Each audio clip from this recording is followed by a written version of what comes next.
दोस्तों स्वागत है आपका हमारे यूट्यूब चैनल कंसाइज लर्निंग में। आज मैं बात करने वाला हूं आपसे ओएफसी यानी कि ऑप्टिकल फाइबर केबल के बारे में, सबमरीन केबल के बारे में। आज मैं आपको बताऊंगा कि इंटरनेट काम कैसे करता है और मैं आपको बताऊंगा कि ये जो इंडिया में डाटा चार्जेस जो मोबाइल कंपनी, जो नेटवर्किंग कंपनी जो डाटा का चार्ज करती हैं वो किस अकॉर्डिंग, किस बेसिस पे करती हैं। साथ ही साथ मैं आपको बताऊंगा कि अपने सर्वर्स को, अपने स्टोरेज सर्वर्स को टिकटॉक चाइना से दूसरी कंट्रीज में शिफ्ट करने से किस तरह बैन से बच सकता है। तो ये सब जानने के लिए जुड़े रहिए हमारे साथ और वीडियो को अंत तक देखना ना भूलें। तो दोस्तों मैं शुरुआत करूंगा ओएफसी से। तो दोस्तों ओएफसी यानी कि ऑप्टिक फाइबर केबल्स, जी हाँ, जिन्हें सबमरीन केबल्स के नाम से भी जानते हैं, ये पूरी दुनिया में अंडर वाटर बिछी हुई होती है। जी हाँ, समुद्र के नीचे नीचे ऑप्टिक फाइबर केबल को बिछा दिया जाता है और जिससे हम इंटरकॉन्टिनेंटल कनेक्टिविटी या फिर वायर्ड इंटरकॉन्टिनेंटल कनेक्टिविटी प्राप्त करते हैं। जैसा कि आप चित्र में देख सकते हैं, ये एक फोटो है ओएफसी केबल की और ये पूरा नेटवर्क आप देख सकते हैं कि किस तरीके से पूरी दुनिया में समुद्र के रास्ते से ऑप्टिक फाइबर केबल्स को बिछाया जा चुका है। ऑप्टिक फाइबर केबल्स की या ओएफसी को बिछाने की शुरुआत सबसे पहले ब्रिटेन और आयरलैंड के बीच में 1850 में हुई थी। तो जैसा कि आप देख सकते हैं कि सन 1850 से ही ओएफसी केबल्स को बिछाया जाने लगा था और ये सारे कॉन्टिनेंट्स में समुद्र के रास्ते बिछाई जा चुकी हैं। सारा का सारा नेटवर्क आप इस चित्र में देख सकते हैं। इंडिया में मेनली मुंबई और कोच्चि, इधर पे ही ओएफसी केबल्स आई हैं और यहीं से हमारा सारा कम्युनिकेशन होता है। तो दोस्तों अब हम बात करेंगे कि इंटरनेट कैसे काम करता है। जी हाँ, अब आप सोचिए इंटरनेट क्या होता है। जब हम किन्हीं दो कंप्यूटरों को या दो नेटवर्क्स को आपस में जोड़ते हैं तो उसे इंटरनेट कहते हैं।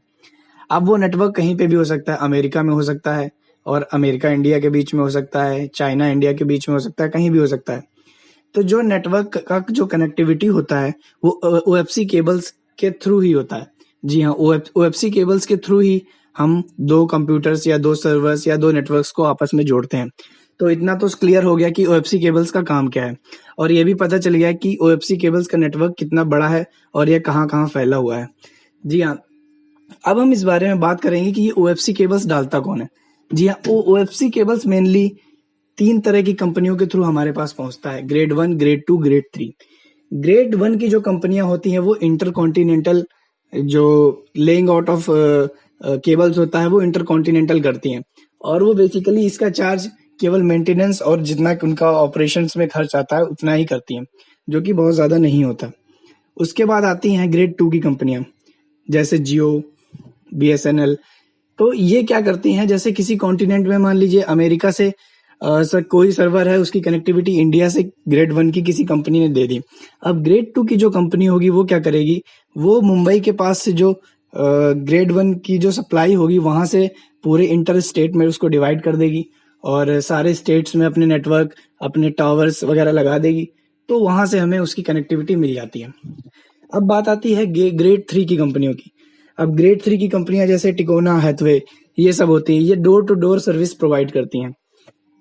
ये क्या करती हैं कि किसी बड़े प्रोवाइडर से, जैसे जियो वगैरह, इन सब से अपनी कनेक्टिविटी लेके उसको डोर टू डोर अपनी सर्विस प्रोवाइड करती हैं। जी हाँ, इतना क्लियर हो गया। तो बेसिकली जो इंटरनेट के चार्जेस हम तक पहुंचते हैं वो टायर 1 की कंपनी जो टायर 2 पे लगाती है, फिर टायर 2 की कंपनी टायर 3 पे लगाती है। तो उसके अकॉर्डिंग केवल उन ओएफसी के मेंटेनेंस और जो उनकी सर्विस का जो चार्ज होता है उसी के अकॉर्डिंग डिसाइड होते हैं। अब बात ये आती है कि इंटरनेट कैसे काम करता है।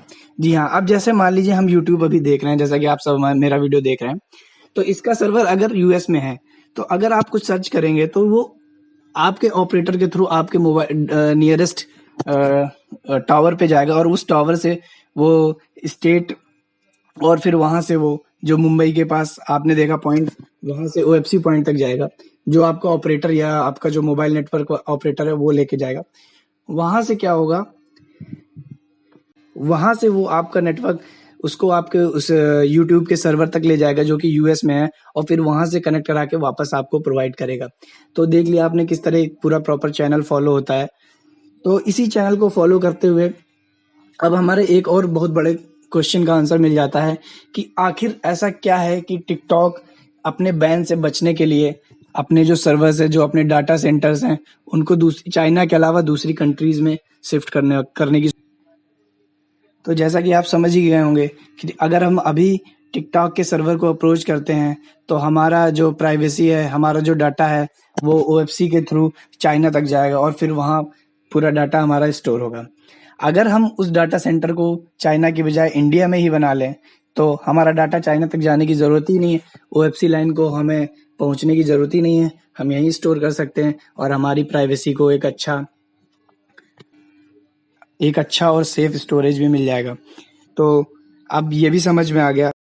अब हम बात करेंगे कि ओएफसी या सबमरीन केबल्स की प्रेजेंट न्यूज़ क्या है। तो जी हाँ, आप सभी ने सुना होगा कि अभी इंडिया ने अंडमान निकोबार तक सबमरीन केबल्स को लेआउट कर दिया है और वेरी सुन हमारे प्राइम मिनिस्टर श्री नरेंद्र मोदी जी उसको इनॉग्रेट करने वाले हैं। तो अब आपको एक पिक्चर क्लियर हो गई होगी कि जो ओएफसी केबल है, सबमरीन केबल है, उसको चेन्नई से लेके अंडमान तक लेआउट किया जाएगा, जिससे अंडमान में कनेक्टिविटी और ज़्यादा बढ़ जाएगी। तो under this project not only Andaman Nicobar बल्कि उसके साथ कई और छोटे आइलैंड जैसे car Nicobar, Kamorta, great Nicobar, Havelock और रंगात, उन सब आइलैंड से भी कनेक्टिविटी हो जाएगी और वहाँ से अच्छी इंटरनेट सर्फिंग और अच्छी मोबाइल नेटवर्क की एक्सेस मिल पाएगी। जैसा कि आप चित्र में क्लियर देख सकते हैं कि चेन्नई पोर्ट से लेके अंडमान तक एक ऑप्टिकल फाइबर केबल लेआउट की गई है, फिर उसके बाद फर्दर आगे छोटे छोटे आइलैंड्स में इसको डिवाइड किया गया है। तो इंडिया के लिए ये बहुत ही अच्छी चीज़ है। इससे हमारा एक आइलैंड बहुत अच्छी तरीके से हमारे मेनलैंड से कनेक्ट हो जाएगा। Security as well as tourism, इन सब सेक्टर में हमें इससे बेनिफिट मिलेगा और वहाँ के लोगों को अच्छे से बिजनेस और मेनलैंड की दुनिया से जुड़ने का मौका मिलेगा। अब बात करते हैं ओएफसी के कुछ फैक्ट्स के बारे में। जी हाँ, जो हमारे चेन्नई से पोर्ट ब्लेयर तक की जो ओएफसी केबल लेआउट की गई है, उसकी लंबाई लगभग 2300 किलोमीटर्स है और इसकी स्पीड लगभग 2x100 जीपीएस होगी पोर्ट ब्लेयर और अदर आइलैंड्स के बीच में। साथ ही साथ मैं आपको दोस्तों बताना चाहूँगा कि जो 99% ऑफ इंटरनेशनल डाटा ट्रांसफ़र होता है थ्रू इंटरनेट या अदर मीडियम्स, वो ओएफसी के थ्रू ओशियन वेज से ही होता है। तो आप समझ सकते हैं कि ये ओएफसी कितने इम्पोर्टेंट है। इसके साथ ही जो ओएफसी केबल हम ले डाउन करते हैं, इनकी एज लगभग 25 ईयर्स होती है। तो 25 ईयर्स बाद आप ये मान के चलिए कि जो ओएफसी केबल्स हमने अंडर सी बेड पे या समुद्र के अंदर हमने लेआउट किया है, वो एक्सपायर कंडीशन में आ जाती है। तो अब आप सोच रहे होंगे कि उनका होता क्या है। जी हाँ, अभी तक तो मैक्सिमम हम उनको ऐसे ही छोड़ देते थे, लेकिन अभी कई सारी फर्म्स हैं जो उनको वापस खींचने के लिए और उनको दोबारा रीयूज करने के लिए या as a raw material use करने के लिए अपना इंटरेस्ट दिखा रही हैं। और दोस्तों, जो deepest part of submarine cable है, मतलब जो सबसे ज़्यादा deep into the ocean bed जो सबमरीन केबल लेआउट की गई है, वो अभी तक जापान और यूएस के बीच में है, जिसकी गहराई लगभग 8000 मीटर है, जो लगभग माउंट एवरेस्ट की ऊंचाई के बराबर है। तो दोस्तों, आप अंदाज़ा लगा सकते हैं कि जिस इंटरनेट को आप इतनी आसानी से एक्सेस कर पा रहे हैं, जितनी आसानी से यूज़ कर पा रहे हैं, उसके लिए ओएफसी केबल कितना ज़्यादा इम्पोर्टेंट रोल प्ले करती हैं।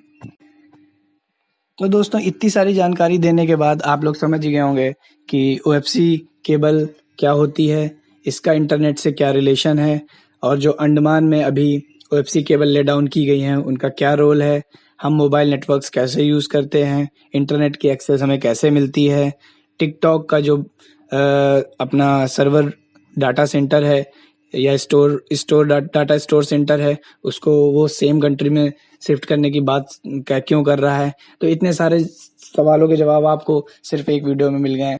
तो दोस्तों, आज के लिए इतना ही। धन्यवाद। जय हिंद, जय भारत। अगर आपको ये इन्फॉर्मेशन अच्छी लगी तो ज़्यादा से ज़्यादा लोगों को शेयर करना ना भूलें और हमारे चैनल को सब्सक्राइब करना ना भूलें। जय हिंद।